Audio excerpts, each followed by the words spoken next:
Campbell's comments now, joined by Harness Racing New South Wales, John Dumensy. Firstly, John, welcome to Campbell's comments. My pleasure. I've been a little bit in the making this, trying to get it sorted out between busy schedules and the likes, but I really do appreciate you giving me a little bit of a time, especially on the back of, almost at the start of the breeding season for 2022. It's a very exciting time, so I appreciate you giving me that bit of time. How are things going in New South Wales? And predominantly, we will talk mainly about the breeding. So, I mean, how are things tracking at the minute? Splendidly.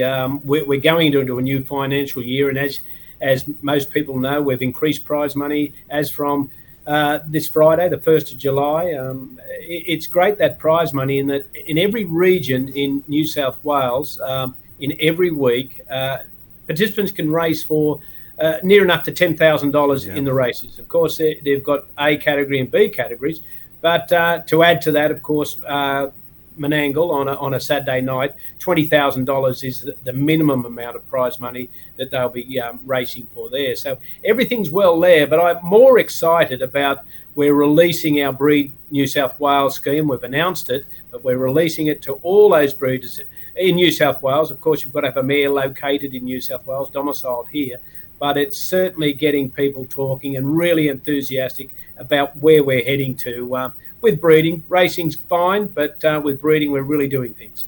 The two need to complement each other. I think sometimes, depending on who you talk to, some people will say, oh, without good turnover and good stake money, we don't have breeding, and then others say, well, without breeding, we don't have the racing and the turnover. They definitely work together, and to be able to grow a better product, we need to have both of them sort of almost working in conjunction with each other, don't we? Oh, we certainly do. It's like anything. There's an eco cycle for an industry, and we have breeders. We then have to have owners. We have to have trainers, and of course, we have to have club administrators. And many of them are volunteers that go into it. Many of the breeders don't go into it. They go into it for the love of it, for the hope of it, the lottery ticket that they'll get one of these horses that can go all the way. And there's plenty of money on offer for the higher grades. But we have this philosophy at the moment in New South Wales. Whilst that money's there, and we've got some great races, we're building from the bottom. But without the breeders, you haven't got the horses. Without the owners, you haven't got the product there to sustain the breeding. And of course, we need trainers and drivers, because if I'm an owner or I'm a breeder, I'm certainly not a trainer or a driver, so we need that expertise as well. We'll get onto those breeding settings in a quick sec, but just with your race series, the one thing from a Victorian point of view, I look at jealous. As a harness person, I love what you guys have been able to do, but as a Victorian, I'm thinking, man, I wish we could have some of that. It's really cool. This group racing, these races that you've had where you've been able to take group racing back to the country and the like. I recently, and we'll touch on Yorubi a bit later on, but Peter McRae, I got to meet young Pete. He's a 25-year-old gentleman with or not a lot of harness background, if you like. People in Wagga have taken him under his wing. He's got Group 1 racing on his back door, but then he's able to go to Menangle and win a Group 1, and I think hats off to you guys for that, because he's a terrific story, Pete, in himself, but just by bringing it to the Riverina, a young kid growing up, Group 1 glory would be a long way off. Instead, he was able to see it on his back doorstep at Wagga, but then also go and be able to participate in it, and then the ultimate, take the win. Well, that's the whole point of it. Each state has its own, I won't say the difficulties, their own peculiarities that they need to address with. In New South Wales, and I'll only talk about New South Wales, We've got the tyranny of distance. We've got Tamworth in the north, we've got Albury in the south, and everywhere in between. So we have to regionalise, and COVID brought along on a lot of this regionalisation. And out of COVID, if you always must think positive, we had $1 million race. We couldn't run it because we were regionalised, so we broke it up into these regional championships. They were that good that TAB fully endorsed the fact we'd keep them rolling. We improved on them, and we had that state final. So we'll build this up as years go on, but it's about rivalry. It's a bit about a tribalism, that the Riverina will be versing the Western Districts, only on the track, of course, because they're all good mates. The Hunter and, of course, the metropolitan area, but it's paid off in spades. And in each of the last 2 years, there's been 5 races, 5 Group 1 $100,000 finals, won by 5 different sets of connections each year. So it's about spreading the money, but certainly about spreading the achievement. And Pete McRae and Trevor White there that night, just the atmosphere from everybody that was on track was, here's a couple of great guys winning the race. Anyone could have won the race and they would have had the same outcome. Yep. It's great people, but it was really a feel-good situation. Absolutely, and one of the reasons I mentioned Pete is because I was there, last week and got to meet him, and he still grins very, very. I think he goes back and remembers it quite a lot. So I think it's great. And then he drove 200 winners the other day. Actually, very quickly, you guys do cop some criticisms on a few things, but hats off to you guys with your marketing. The Turnbulls the other day, 4,000 and 400. I forgot his name all of a sudden, coming up, I think it's 700 wins. I love what you guys are doing through the social media, making people aware not only that they've achieved these, but they're coming up to them. So, I think that's great. I think it's really good, and I know a lot of people are commenting on it. Well, on the Steve Turnbull one, that wasn't orchestrated at all. That he went from meeting to meeting to meeting to meeting until he finally got the 4,000 in the very last race at Parks last Saturday night. But all the preparation was there to do something for Steve on the track. That will occur. It'll be back at his home base. It'll be the Gold Crown Paceway Bathurst. And we'll get that out on the social media. We'll do something very nice for him. There's a lot more to come for Steve. He's going overseas very shortly. So we've got some other things in plan. Because 4,000 winners is unique. And I spoke to Steve the other day, just chatting along, and I gave him a fact that not many people would know. Steve and I are the same age. At one point in time, we had the same number of training winners. That was 8. I'm still on 8, and he's got the 4,000. Your family goes back a long time in the industry, because I was at Goulburn and did a thing at Goulburn, and I saw a photo of one of your descendants, I think, who might have won nearly the first race or one of the main races anyway coming up. There's a little bit of a story I'm scratching, but you've been in the industry for a long time, haven't you? My grandfather started off in 1913, was his first foray onto the racetrack, driving a horse. I got all his genes. I wasn't much of a driver either. So he wasn't a driver there for too long, but he got it pretty quick. And we continue on in this sport for over 100 years now. All the family, whether it's a Dumensy, or it's a Townsend, or it's a Jones, or it's a Leary, or it's Dwyer, or wherever, it's grown and grown. And my brother Tony, he does a lot of work with the studs, and he covers through AI more mares than most here in New South Wales, but doesn't stand a stallion, of course. Yeah, no, well, I think we could talk forever. Next time in New South Wales, we might pull a chair up underneath a tree and have a little bit less low key one, because I want to press a little bit more on the more important things with the breeding industry. It's something that Campbell's comments, I probably pride myself on being able to get the word out there a little bit more in a different format, so people can hear it in layman's terms, if you like. Your incentives, well, we might start off with the announcement that is going out in the next couple of days, predominantly around, I suppose, keeping the breeding stock in New South Wales, filing down in New South Wales. It certainly is. It's the Breed New South Wales scheme, and we have to keep that product up. What the level is, we have to be very, very precise with, because there's the end of life situation with rehoming that we also look at, and what we've got to do. But this Breed New South Wales scheme, must remember harness racing New South Wales had gone through a very severe drought. It had certainly deplenished the stock of all animals, horses, sheep, cattle. So we've gone through that. We're now in a better time. So we must encourage breeders to join their mares. So it's a $1.7 million investment, we believe, this year into breeding live foals. It starts off with a $250 payment. if you can provide us with a positive pregnancy test for your mare. On birth of a live foal, as long as the mare's permanently domiciled in New South Wales and the resultant foal's microchipped, etc., and registered, there's $1,000 there for you. If you breed to a New South Wales-based stallion, there's another $500. So you can get up to $1,750 on the live foal next year, of course.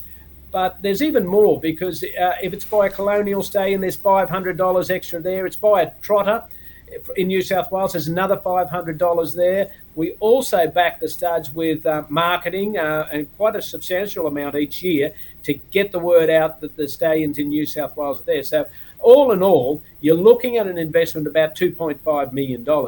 That will come out of this year's breeding season on our estimates. If it goes above, well and good. It's really been a success. If it falls below, well, we can keep pushing towards breeding those horses. So, as you say, Paul, we'll send it out electronically. We'll be a little bit old-fashioned. We'll put all the details, all the conditions in the mail to anyone that's bred here in New South Wales over the last 2 years that we have a record, just to encourage them to keep up the good work, and it is great work, to breed a standard bred, invest in the lottery, and hope you get one of these horses that wins one of the really top races. Just back to, so there's 1,750 cash bonuses, but if you breed to a colonial horse, you'll get $500 cash again. Is that what you... It basically works out to $500, which you can use for your... you can get it in cash, but generally it's used to sustain the horse through the Breeders' Challenge Series. Yep. So that takes all the worry out of, did you miss a payment? And if you miss a payment, I'm afraid we're pretty draconian in that respect.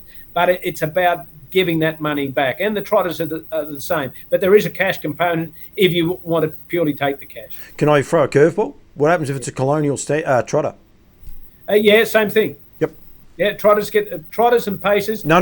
Do you get the two? Do you get 1,000, or do you only get the 500? You'll only get one crack at that. That's a real curveball. So, but it's a good one. I think you could do it. You win a pacing race as a 2-year-old. Yeah, we'll have to wait. No, that's all. That is.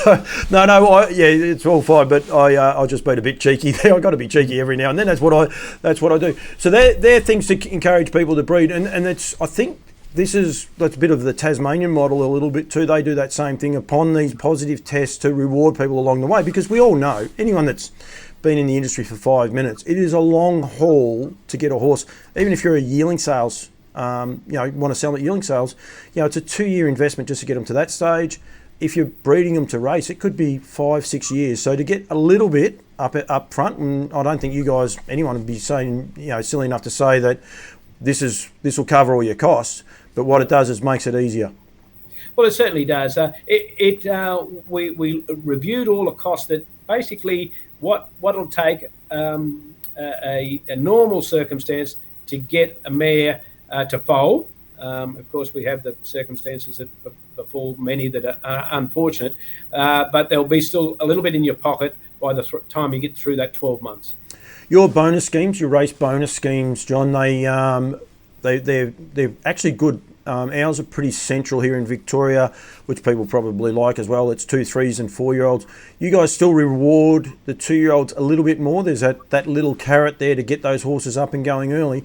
But the flip side is as well, 5-year-olds and older are still eligible for some of these bonuses if they haven't been able to win them prior.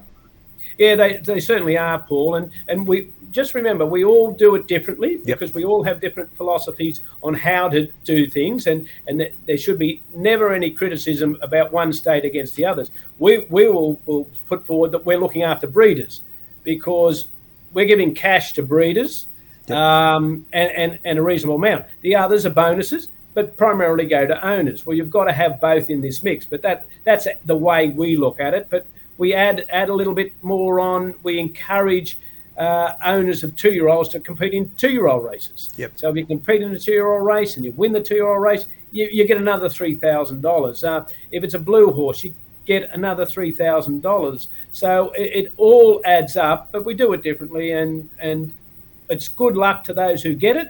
And like you say, we continue it on because somebody that has kept a horse, sustained a horse, made it eligible, and kept that horse to 5, 6, 7, 8, 9, 10, as we do pay out on 10-year-olds.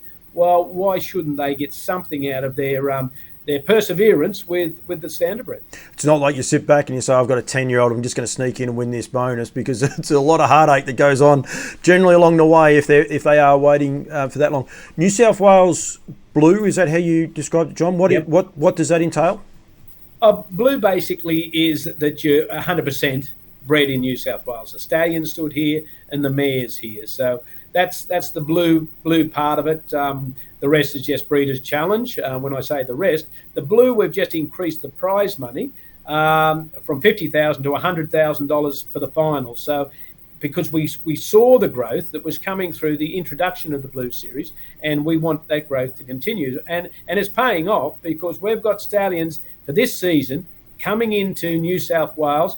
I might say we've got a new stallion, of course. He's new, but he's the greatest racehorse probably in this decade anyway, in King of Swing. Yep. Like 3 Miracle Miles, that's a phenomenal effort. He's standing at stud. But we've also, Cobbity have also been able to attract Huntsville. Now, Huntsville looks like being a truly super sire. What we've seen of the horses on the track, whether it's in New South Wales, Victoria or Queensland, with Tadelli winning last week at Redcliffe, he's something else. But we've got the rest of those. Tiger Tara, for example, for a reason. What a wonderful horse he was. And he continues to throw out winners. He's the reigning New South Wales Sire of the Year. So it's all there, and it's all those different areas of value. And value is what the breeder will pull out of his pocket and think that he can get to breed to these stallions. So they're all there. And of course, that doesn't restrict you from going to a stallion from Woodlands or Empire or Alabar and breed your mare. Part of that Breed New South Wales money is there for you as well. So you've done a couple. I've got to keep going back, but it's okay. I mean, I'm enjoying this.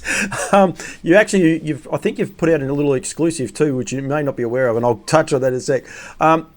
New South Wales Breeders' Challenge is the equivalent in Victoria, the Sire Stakes and the likes. And then your New South Wales Blue is another race series. Is that what you were just alluding to then? No, it's part of the Breeders' Challenge. Okay. But it's for those 100% bred New South Wales horses that contest that. So their race is restricted to those guys only? Those horses only. We don't run heats for them at this stage. We intend building to there, but it's for those horses only. So we'll run the $150,000 finals for anything that's eligible for the Breeders' Challenge a fortnight before those. And then, of course, a fortnight later, we roll into what we call the regional series of the Breeders' Challenge, and it goes to Bathurst and Wagga, Penrith and Newcastle before we run in $30,000 finals there as well. That's awesome. That's great, and I love that, getting back to those clubs. Like I do a little bit with the guys at Wagga and Albury, and I've done some stuff with Bathurst over the years. So I think that part is great that you're able to go backwards and forwards. The exclusive was, I got told yesterday that someone heard a rumour that Huntsville was going to be standing in New South Wales this year, and I was told, just keep it under me hat. I'm happy. I've kept it under my hat. It wasn't me that said it, but he's an exciting horse to be able to get, and a bit of a coup for New South Wales, and a huge coup for Cobbity for what they're doing. Yeah, well, I hope I'm right in what I said. I didn't know. No, I think you are. It's okay. But it's a good point. It's a good point. But there are other stallions coming in as well. So I don't know whether this is an exclusive, but Pat Driscoll and his team are sending trotters to New South Wales, and that makes them eligible for all those bonuses and makes them eligible for what we're doing in the trotters ranks. And the Trot New South Wales finals, we've upped them to 50,000. You'll look at those fields on Saturday night and you'll see the 2-year-olds only have 5 in it, but that's Harness Racing New South Wales keeping faith with the breeders, because from little things, big things grow, and we want it to grow.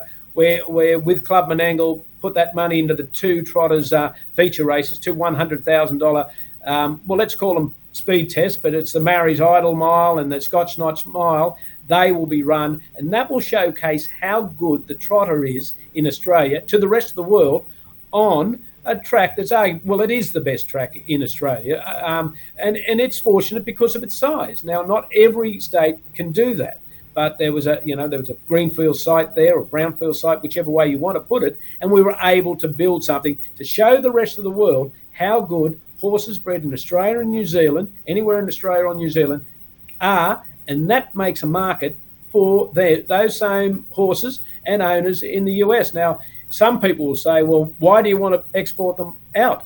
Well, it's the same strategy as if you've got a horse that is not competitive in New South Wales and you can send them to another state, you must do that.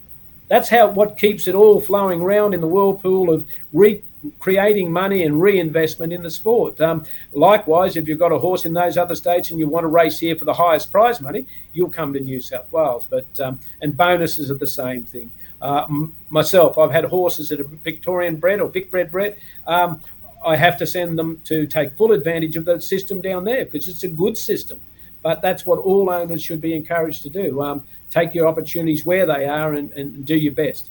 You must be wrapped from an administrator point of view with the job that both Cobbity and a few of the other stallion stations out there are doing. But when you say about how Menangle is a world-class track, McCarthy's with what they're doing with Cobbity, then they go overseas to America and what they're able to achieve over there, putting that McCarthy name, if you like, up in lights. It can only strengthen the international, I suppose, appeal. I'm talking to you from New South Wales, but also the Australian product. I'm sure, we got Dexter Dunn over there as well. So we got all these guys over there that are able to promote our sport. I'm sure that direct line, if you like, with the McCarthys and New South Wales, and then Cobbity Farm with the stallions that they're standing and getting that tie-in with the guys in America as well. You must be a little bit proud of how it's the trajectory that it's actually heading in. Well, I am, but it's good for New South Wales. It's great for New South Wales. Remembering the McCarthys came from New South Wales, went to Queensland, but they've come home, likely to go back because it's wonderful weather up in Queensland. But there we've got Andy and Toddy over in the US, and every race meeting that you in the Eastern Seaboard that you see there, up they pop, and it does make you feel proud that these people. They're flying the Australian flag very, very high, and they're doing a wonderful job. And the same with Dexter. They're wonderful young men that are doing a marvellous job, and hopefully one day they will come back to Australia. They already come back on occasions, and educate the younger people here at what they do. I remember we went to Sweden for the World Driving Championships, and Todd was over there. Todd was so popular with all the kids, and I mean they were coming around him wanting photographs, and that's the type of person that they are. They're friendly people. They want to spread their knowledge, and they want to engage. So it is, I do feel proud that I know them. They're doing such a wonderful job for down under. Yep. That's the way you want to put it. Oh, definitely. And with Cobbity as well, and it might be a little bit of a bittersweet because we're here to promote, the states, but they're also branching out to Queensland. We need the industries to grow in all of our states. So I don't think you'll be too bitter about it, but the fact that they are embracing Queensland is you're their closest state, I suppose, of the industry. So the fact that they're getting attraction for other studs as well, a little bit of rivalry probably keeps you on your toes a bit, but I would imagine from a harness purist point of view, you'd be wrapped with the fact of their breeding schemes and what they're able to put forward to in Queensland.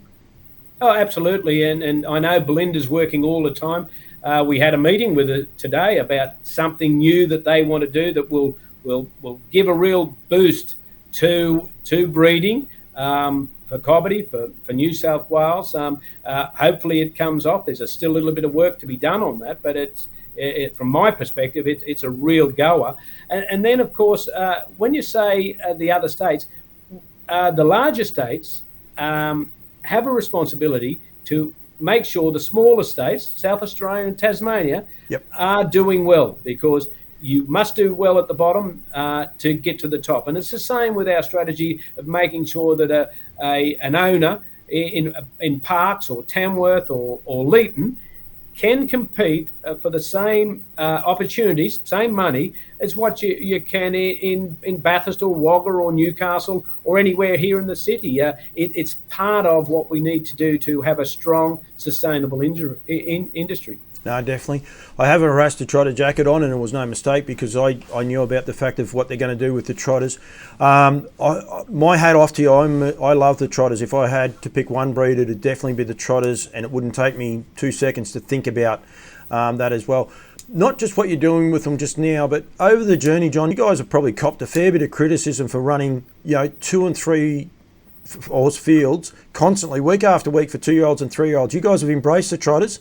It's been a slow grind for you, but things are really starting to turn, and you're starting to make a fair imprint. And now, as you said, with harassed trotters, going to stand a couple of stallions there. It's exciting, and it's building all the time. Well, when I started in Sydney a long time ago at Harold Park, the square trotter was banned in New South Wales. We took that on board.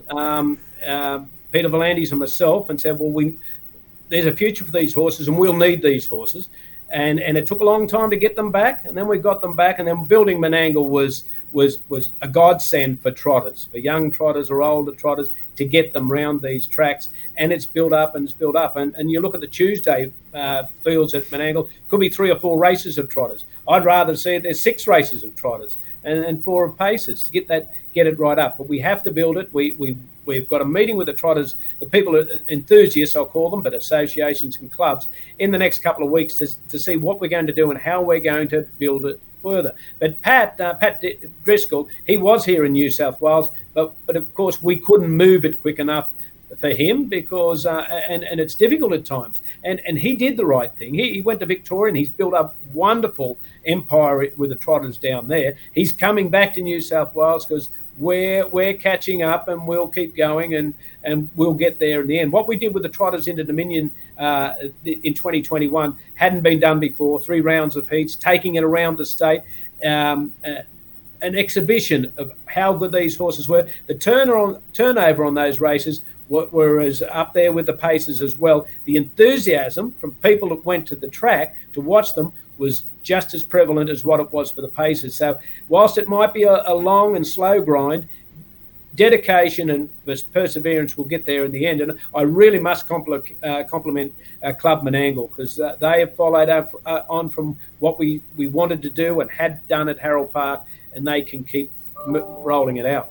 No, definitely. I do. I've always watched it, and you think, why are they running these races? And I think, you're starting to get the fruits of your labour. You still get small fields, but we get small fields here. We've got, it just happens. But like you said, you can tune in on a Tuesday. You get 4 and 5. Duncan McPherson, he's another man. He loves Menangle because he's got these mares with brilliant bloodlines, and they're getting 140s next to their names, 49s and things like that. And he's able to sell them back to the world. So it's a great thing. Medowie Lodge, I've got Darren Ray's hat on. I've done some work for Darren as far as his yearling videos going in Nutrien, but young man having a crack, and great to see that Tiger Tara is going to be standing there again this year. Be good from a New South Wales point of view, but young family and they're having a go. It's good that you've got some fresh blood, if you like, coming into the industry. Certainly, it would have been disappointing to lose Tiger Tara, and I had a couple of conversations with Kevin Pizzuto. What are you going to do, bro? I need help, bro. And and I really thought that he would have went back to New Zealand because he's such a well-bred horse, marvellous performing horse as well. And he's already done, from very few opportunities, he's done it on the track. So it's great that Darren's got him back there, because I'll declare I bred to him. I think he's a horse on his bloodlines, can do something good. And with what we've got here in New South Wales, with the Breed New South Wales incentive, but I've bred before then, but with our Blue Series and our other races, the opportunities are there to breed to that stallion. Now, he stands on a reasonable fee. The work he's done, he'll easily, in my opinion, with a few more winners, escalate up. So I would encourage anyone to follow me. Now, not many people follow me, but follow me and breed to him, because he's a nice horse. Good and name. A beautiful animal. Good name for a song. Little bit of a bittersweet though, the fact that he has gone to Madawi. With Yuribi changing hands. I mean, won the broodmare sale over the weekend, and we actually haven't even got to Nutrien. Geez, we've covered some territory, John. You and I. This was a quick chat, but we'll speak on with with Yuribi for a start, and the sale of the stock the other day. $99,000 for a broodmare online, like Rod Woodhouse. I'm sure he had a tear in the eye, probably from both sides. He's probably thinking she's gone, but geez, that's a nice result as well. And exciting stuff, isn't it, for New South Wales breeding? I know Yuribi closing is probably sad, but the new frontier is pretty exciting about all that, I think. Well, Yuribi as a harness, a standard bred stud may not be closing, so I don't know whether that's exclusive. Rod Woodhouse may be leaving. Yeah, from Rod's perspective, and that's really disappointing because he's put so much in. But time catches you; it'll catch us all eventually. And he made that decision that he wanted another lifestyle. He won't be lost to the industry. That's an absolute guarantee. But he's done a marvellous job. And I was looking through a record book today. The number of times he stood the sire of the year here in New South Wales. The number of times that Yuribi stud, him and Di, have been recognised over the years. It's a true accomplishment. But the sale itself, I took great heart out of that. Clearance rate was what it was, but the prices that the ones that were sold made. Something's going right because they were very solid prices. The $99,000, let's put it aside as an outrider, but the rest of the sale was so strong. And the names that were there, New South Wales participants buying into the stock that they were able to finally get their hands on, that Rod had looked after so well and bred so many winners out of, they were there available, and it was a good sale. We'll see what unfolds in the coming weeks and months with Yuribi, but hopefully it stays within as a harness racing standard bred start. You half teased you were going to give me an exclusive there about that. We will leave that one alone. That was the one thing I took hard on, not just the New South Wales people buying those horses online, and people can go to the Nutrien website to see who has purchased them. A lot of Riverina people, so a lot of people really keen to keep that Riverina, great Riverina families and bloodlines in the Riverina, which was really good as well. Yeah, but they spread across the state. There was a lot of interest there. It was a good sale.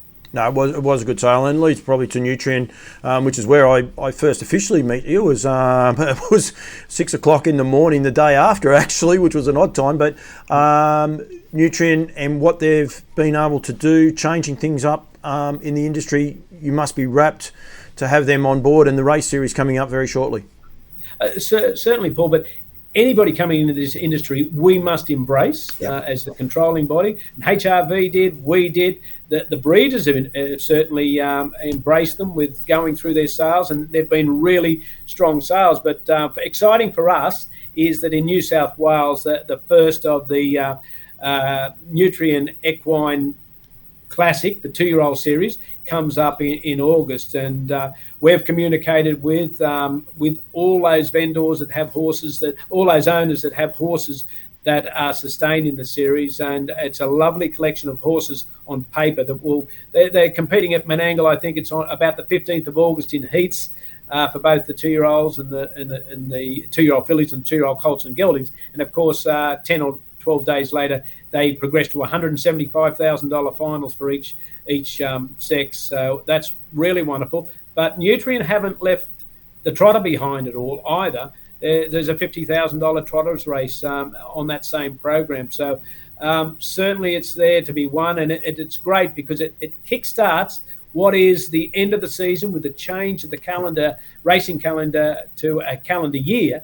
It kicks off Nutrien, then into the Breeders' Challenge, then into the Vic Bred, then into the Breeders' Crown. It's really the last 4 months of the season, of the year, are really strong with harness racing. Of course, there'll be choices have to be made by trainers and owners because you can't be in anything, but there's a lot of money to win there, and Nutrien's infusion of over $400,000 is something really great for the harness racing industry across Australia. Happily put my hand up, John, as I do all the time. I am paid by Nutrien to promote their products and all the likes. I totally agree, though, with what you said. we need, if new blood comes in, we need to be able to embrace it and change. And this is what happens, that we do get change, and all of a sudden we've got an online sale and we've got a mare selling for $99,000, which that part in itself I think is just great for our industry to see that happening. That's thoroughbred talk, online sales with mares getting that, and I think it's great that there is so much positivity. One thing that I wasn't going to I haven't said to you, but I will say hats off to you guys as well. When I say you guys, New South Wales harness racing, every person with the rehoming of the horses with the nutrient at the camp draft, and that I think it was something different. We're not going to touch on it too much because I have spoken about it a lot, but just to be able to embrace something very different as well. It's all good and well to someone have a different idea. You know, you guys got to take it on, and I think it was, the response from it was so well done. So I think well done, and that's a bit more about the life after racing, which we won't get into, John, because we will be here for another hour or so. But I think what you guys are doing is terrific. But it is important, Paul. But yep. Can I just go back a little bit? But when we embrace and welcome Nutrien in, we also continue to assist Australian Pacing Gold, the other sales company, because we need everything together, everything to be going forward. Rivalries are good, but you've got to have a harmonious platform and encourage people to do their best. Nutrien does their best, APG does their best. We encourage every trainer to do their best, the breeder to do their best, and wear it with pride and wear it with positivity. Negativity will get us nowhere, won't get anywhere, but positivity. Out of everything that confronts you, I try to find the positive outcome. I said earlier, COVID was a pandemic that has ruined the world, but for harness racing in a small way, the fact that the government here in New South Wales, as it did across the nation, allowed racing to continue, but in a small way, converting that $1 million race that would have went to one owner primarily, we were able to create the TAB regional championships, and the industry just love it. Yep. As you said, in their own backyard, against their own contemporaries, and wearing with pride the winner's cap, carrying that, and they are really unique trophies, showing those off. It's about being an industry as one. Rivalry's good, but let's work it all together. Totally agree. And the weight in gold sale, I was just looking then down there. I hope we haven't been going for that long, because this interview was meant to start at 1 o'clock. It's 2:30 now when we're doing this to record. But the weight in gold sale would have just gone online since we started that. And I think it finishes this Friday. But it's an online sale, but we must remember that too, that 3-year-old online sale for APG, and you're spot on. And it's important for our industry because it is an industry-owned sales company, and those horses are there to be sold. So make sure people go onto APG. I'm going to go .com only. Maybe put the AU on the end if you're safe, I think. But you might know better than me, John. Do you or not? You just type in Australian Pacing Gold and it'll throw it straight at you, I'm sure. That's probably... That's technology for us and makes it easy. Yeah, it definitely is. John, thank you. Well done. I love people continually trying to do things, and as you guys are pretty good at putting your head up to get knocked off. And I do remember the backlash when you lost that. You said you can't do the $1 million race, and there was a fair bit of backlash. But I think those people may have forgotten that, because all of a sudden you've got these great race series that gets taken around the countryside, and I think it's sensational. So well done for that. Thank you very much for joining me as well, mate. Thank you, Paul, and thank you for the afternoon. And thank you everybody that watches this Paul's podcast. They're always interesting, so don't miss one. They can be random, don't worry. As I said, Huntsville, we've got an exclusive, so it'll be fine. John, thank you so much. Thanks, Paul.